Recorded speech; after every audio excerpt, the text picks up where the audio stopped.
இன்னைக்கான டாப் சம்பவங்கள் என்னென்னு பார்ப்போம். அதுல ஃபர்ஸ்ட் முதலமைச்சர் விஜய் சார் இன்னைக்கு நிதி ஆயோக் கூட்டத்துல கலந்துக்கிட்டாரு. அதுல மத்திய அரசோட தமிழ்நாடு அரசு வந்து இணைந்து செயல்படும் அப்படின்னு சொல்லியிருப்பாரு. அப்புறம் நிலுவையில இருக்கிற கல்வி தொகையான 3284 கோடி ரூபாயை வந்து விடுவிக்கணும்னு சொல்லியிருப்பாரு. அதுக்காக மும்மொழி கொள்கையை செயல்படுத்தணும் அப்படின்னு சொல்லி நிர்பந்திக்க கூடாது அப்படின்னு சொல்லியிருப்பாரு. அப்புறம் திருக்குறளை தேசிய இலக்கியமா அறிவிக்கணும்னு சொல்லியிருப்பாரு.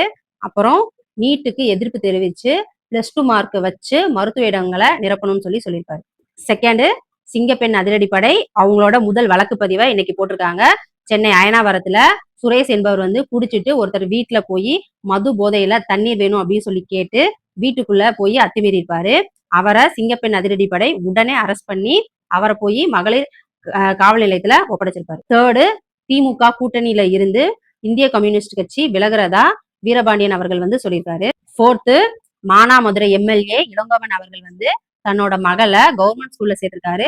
அதுவும் தமிழ் மீடியத்துல சேர்த்திருக்காரு. அவரு கவர்மெண்ட் ஸ்கூல்ல படிச்சதுனால தன்னோட மகளும் கவர்மெண்ட் ஸ்கூல்லயே படிக்கட்டும்னு சொல்லியிருக்காரு.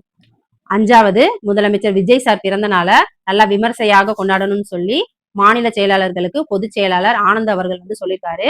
அப்புறம் வாகனங்கள் பொதுமக்களுக்கு எல்லாம் இடையூறு தர்ற மாதிரி பேனரோ பிளெக்ஸோ வைக்க கூடாதுன்னு சொல்லியிருக்காரு.